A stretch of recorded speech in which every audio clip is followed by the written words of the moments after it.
continue à sortir avec des hommes parce qu'en fait, j'avais ce besoin d'amour et d'attention que j'avais pas avec mon père. Il nous blessait beaucoup en fait avec ma mère et il nous a vraiment fait du mal. Avec du recul, je me suis rendu compte que j'avais vraiment ce besoin d'attention et ce besoin d'amour. Enfin, je cherchais vraiment à combler comme une sorte de vide que j'avais dans mon cœur. Bonjour à tous, je m'appelle Christina, j'ai 28 ans, je suis d'origine laotienne et voici mon témoignage.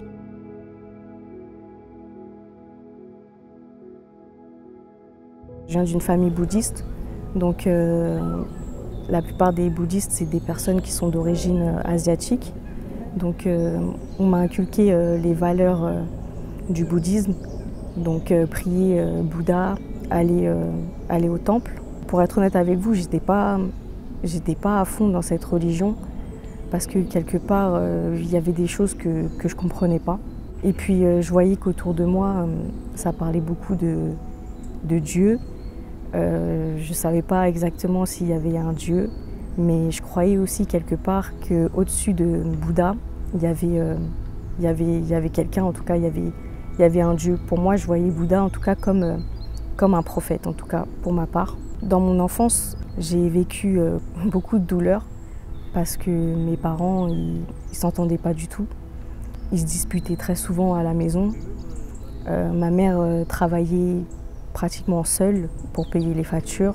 Je me souviens du coup une fois, c'est parti en cacahuète à la maison.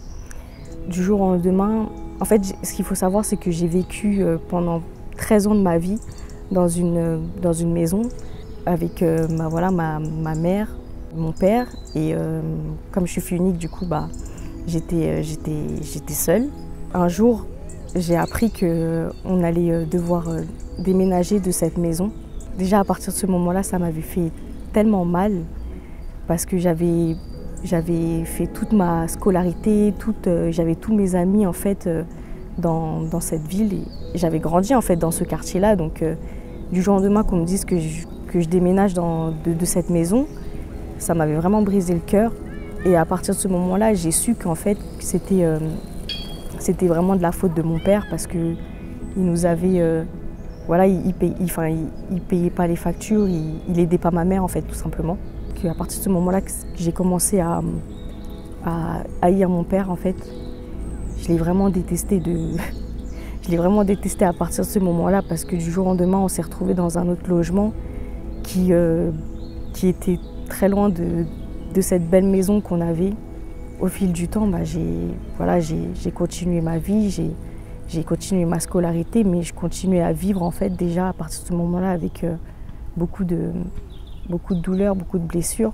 Et puis comme je dépendais encore de mes parents, vu que j'étais pas majeure, forcément je n'avais pas le choix de continuer de vivre avec eux. Je voulais vraiment partir parce que je m'entendais pas avec mon père en fait, pas du tout.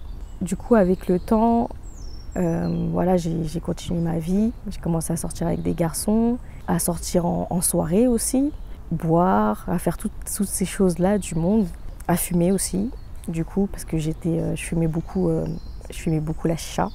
J'ai même commencé à l'âge de 13 ans, pour être honnête. J'ai continué comme ça pendant plusieurs années. Je continue à sortir avec des hommes, ce genre de choses, parce qu'en fait, à l'époque, j'avais ce besoin d'amour et d'attention que j'avais pas avec mon père. Parce que, pour être honnête, mon père, il nous blessait beaucoup en fait avec ma mère et il nous a vraiment fait du mal. Donc du coup, avec du recul, je me suis rendu compte que j'avais vraiment ce besoin d'attention et ce besoin d'amour. Je cherchais vraiment à combler comme une sorte de vide que j'avais dans mon cœur.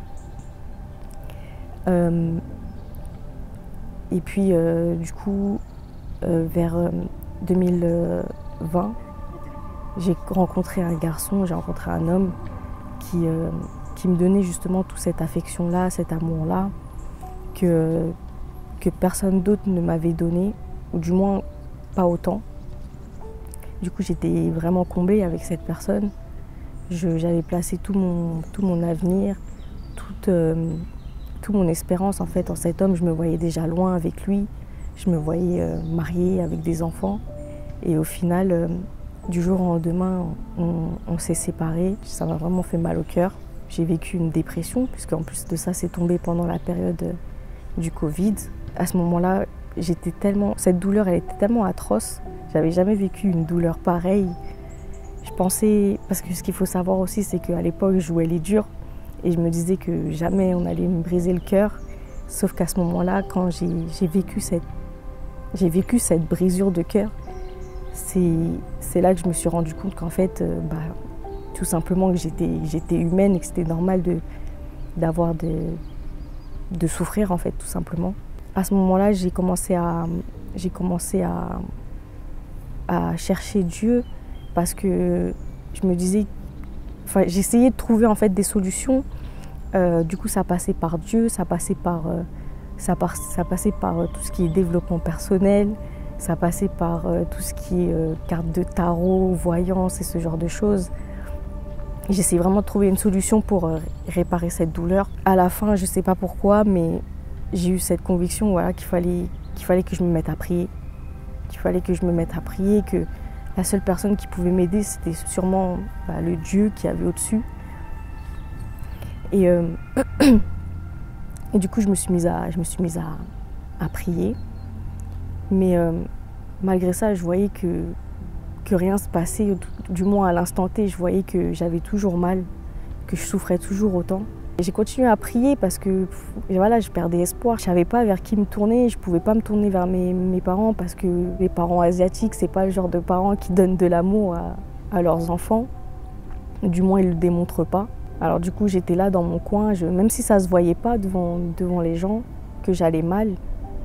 Quand je me retrouvais dans ma chambre, entre les 4 murs de ma chambre, je me mettais à pleurer, je me mettais à prier le Seigneur.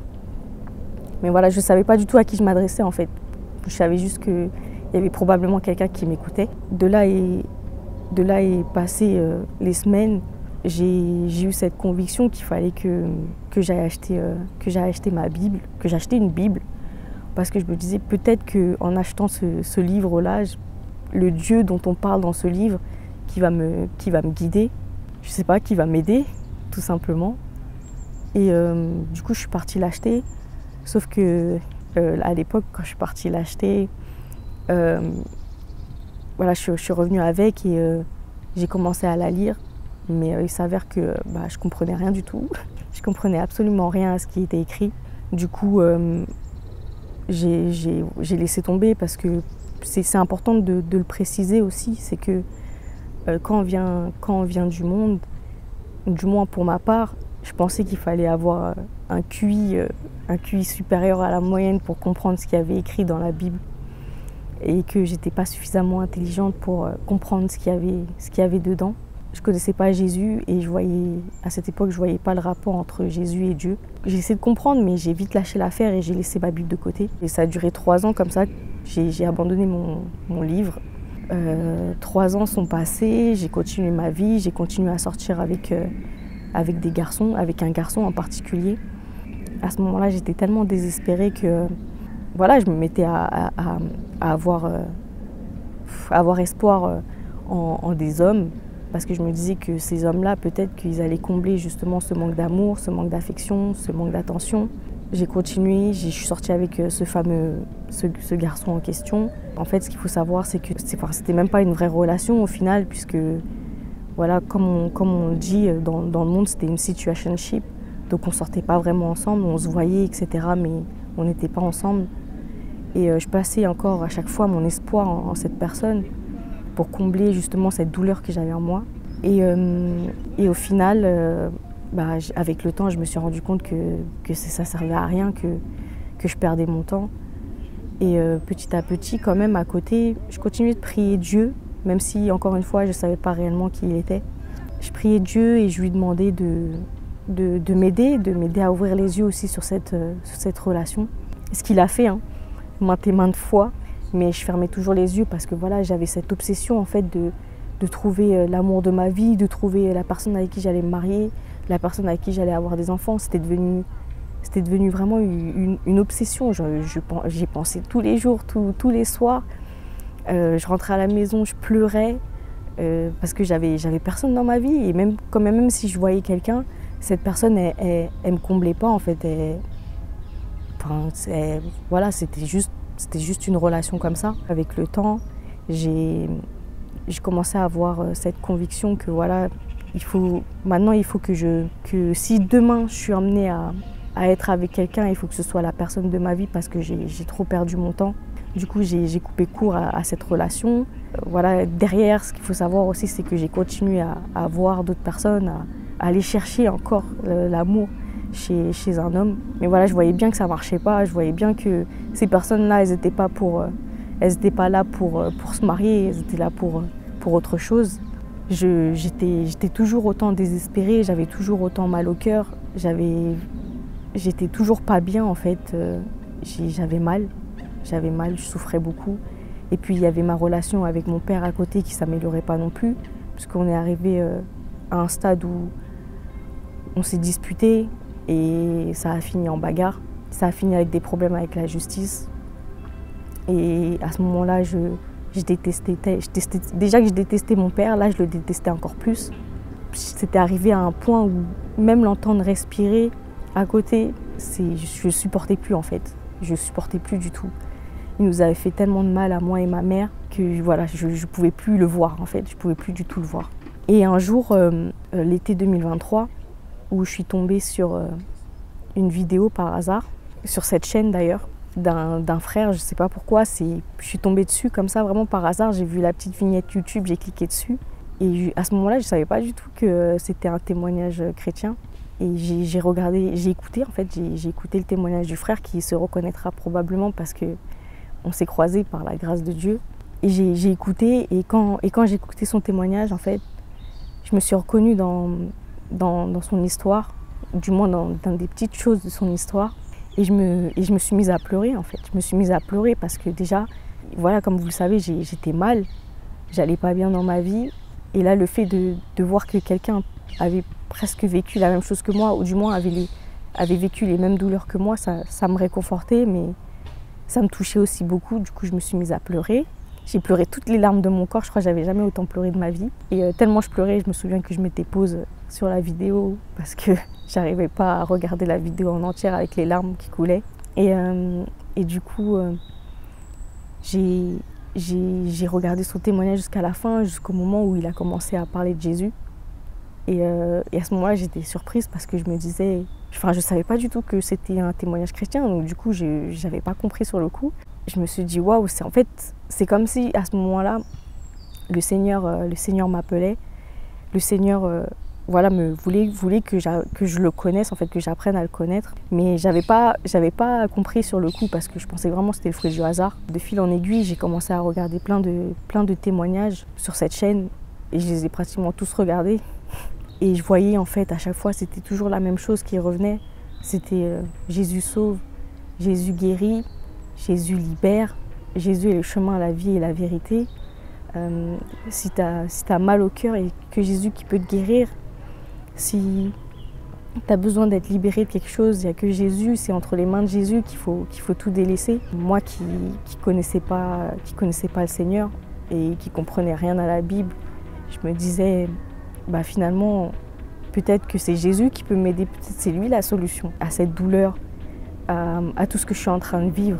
De fil en aiguille, j'ai commencé à lire ma Bible, à reprendre la Bible. J'ai commencé par le Nouveau Testament et là, d'un seul coup, je me suis rendu compte que je comprenais, que je commençais à comprendre. Ce qu'il faut savoir aussi, c'est que voilà, à côté, je continuais de regarder des témoignages. J'avais repris les prières. Il faut savoir aussi à ce moment-là que j'étais encore bouddhiste. Et donc quand je priais, je n'osais même pas dire Amen à la fin. J'écoutais encore ces témoignages et je crois qu'il y avait un frère ou une sœur qui avait dit que finalement, ce qu'il faut faire, c'est demander à Dieu de se révéler à nous, de demander à Dieu de se manifester dans la prière et il vous dira qui il est. Du coup, ce que j'ai fait, c'est que j'ai prié, j'ai demandé au Seigneur de se révéler à moi. J'avais quand même cette foi-là où je me disais, probablement il existe, mais il y avait quand même une part de moi qui me disait, ça se trouve, c'est faux. Ça se trouve, c'est faux. Et puis, s'il ne se révèle pas à moi, de toute façon, je verrai que c'est du mytho. Donc du coup, j'ai quand même fait cette prière parce que voilà, encore une fois, il y avait quand même une grosse part de moi qui y croyait fortement. J'ai prié, j'ai demandé au Seigneur, j'ai dit Seigneur, révèle-toi à moi, montre-moi qui tu es. Montre-moi toi, Dieu, l'Éternel, dont on décrit qui il est. Et dans mon cœur, même si je ne l'ai pas dit à voix haute, dans mon cœur, j'ai pensé que voilà, s'il me dit, s'il se révèle à moi, je le suivrai et je le chercherai. Et un jour, c'est ce qu'il a fait. Le Seigneur s'est révélé à moi à travers un rêve. Il m'a montré en fait qui il était. Voilà, pour décrire ce rêve, j'étais dans le désert. J'étais dans le désert et je voyais les montagnes au loin. Et je me souviens même m'être demandé ce que je faisais là. Ce qu'il faut savoir, c'est que ce rêve-là, c'était pas un rêve comme les autres. C'était quelque chose que j'avais jamais vécu de ma vie parce que c'était tellement réaliste que j'avais l'impression d'y être. Je me rappelle encore de tous les détails de ce rêve. Je voyais que c'était le coucher du soleil. Le ciel était un peu rosé. J'étais voilà, dans le désert, donc il y avait du sable partout. Et je voyais sur le sol une mare de sang en fait, qui coulait et qui était en train de se frayer un chemin dans le sable. Sauf que ce qu'il faut savoir, c'est que la couleur de ce sang, il n'était pas normal. C'était pas le sang notre sang à nous, la même couleur que notre propre sang. Et j'avais pas peur. Alors qu'en temps normal, quand on voit ce genre de choses, on devrait avoir peur. Mais là, à ce moment-là, j'avais pas peur. Et je voyais que cette mare de sang, elle venait de derrière moi. Et du coup, ce qui s'est passé, c'est que forcément, à ce moment-là, je me suis retournée. Et là, j'ai vu, derrière moi, il y avait un gros poteau en bois qui montait pratiquement jusqu'au ciel. Et je voyais que sur ce poteau, il y avait des jambes, des pieds accrochés dessus. Sauf que je tiens à préciser que la personne qui était dessus, elle était tellement géante à côté de moi, j'étais une fourmi à côté. Et je voyais du tissu qui tombait des jambes de la personne qui était accrochée sur ce gros poteau de bois. Et j'ai tout de suite compris en fait. J'ai tout de suite compris qui c'était, j'ai tout de suite compris que c'était Jésus. J'ai essayé de regarder au-dessus, mais j'arrivais pas à voir au-dessus des genoux parce qu'il était tellement géant à côté de moi que j'arrivais pas à voir plus haut. Et quand il s'est révélé à moi de cette façon, pour être honnête, je sais même pas quand est-ce que j'ai fait ce rêve ou quand est-ce que j'ai eu cette vision-là. Parce que j'ai dû le faire entre plusieurs rêves, je sais pas, mais quand je me suis réveillée le lendemain, j'ai continué ma vie comme si de rien n'était. Et puis c'est un jour, quand je me suis retrouvée dans mon salon, que je me suis rappelée en fait de ce rêve-là que j'avais fait. Je me suis rappelée et j'ai eu toutes les images qui sont venues en fait dans ma tête. Je me suis souvenue de tout. Je me suis dit, mais en fait le Seigneur, il s'est révélé à moi. Il s'est révélé à moi, il m'a montré qui il est, il m'a montré qu'il est Jésus. Avec le temps, comme j'ai vu qu'il s'est révélé à moi, j'ai fait cette prière du salut. Je ne savais pas à l'époque que ça s'appelait comme ça. J'ai dit au Seigneur que je lui donnais ma vie. Je me suis repentie pour tous mes péchés parce que j'avais compris qu'à travers ce rêve, il m'avait montré qu'il s'était sacrifié à la croix pour moi, qu'il avait racheté en fait tous mes péchés. Je m'en suis tellement voulu que je me suis mise à pleurer. J'ai pleuré encore une fois toutes les larmes de mon corps. Et je suis désolée. Et voilà, je lui ai dédié ma vie. J'ai compris qu'il n'y avait plus de marche arrière, il n'y avait plus d'aller-retour. Que si je lui donnais ma vie, j'allais faire les choses bien. Que j'allais témoigner, que j'allais montrer, que j'allais tout faire pour sa gloire. Et voilà, c'est ce que je fais aujourd'hui.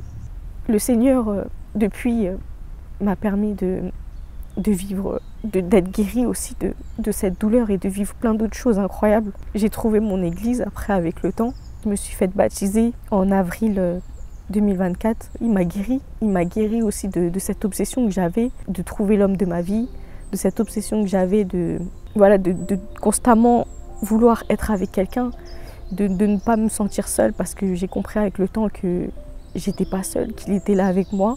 Il m'a vraiment guérie de plein de choses aussi parce que, comme je l'ai dit au début de ce témoignage, je fumais. je fumais beaucoup la chicha et il m'a délivré de ça. J'ai arrêté du jour au lendemain. Et aujourd'hui, voilà, je me sens moins vide. Je suis même plus vide du tout parce que je sais qu'il me comble entièrement de bonheur. Je tenais vraiment à faire ce témoignage. Il y a forcément des personnes dehors qui vivent la même chose que moi, qui ont ce désespoir-là de trouver quelqu'un, d'avoir quelqu'un dans sa vie en pensant que c'est un homme qui va combler ce vide, qui va guérir ses blessures. Mais c'est pas un homme ou une femme, ça dépend, mais c'est pas un homme qui va vous guérir, qui va penser ces blessures-là que vous avez. La seule personne qui peut vous aider, qui peut vous libérer, c'est Jésus-Christ. Il faut vraiment tout mettre entre ses mains. Vous verrez qu'il est là, vous verrez que Dieu n'est pas mort, il est vivant, qu'il agit encore aujourd'hui dans la vie de beaucoup de personnes. Cette paix-là que je ressens, elle est incomparable à la paix de ce monde. Vous pourrez essayer de chercher toutes les choses de ce monde, aller chercher les plaisirs de ce monde. Ça vous comblera peut-être à l'instant T, mais pas sur le long terme, et ça vous guérira pas de vos blessures.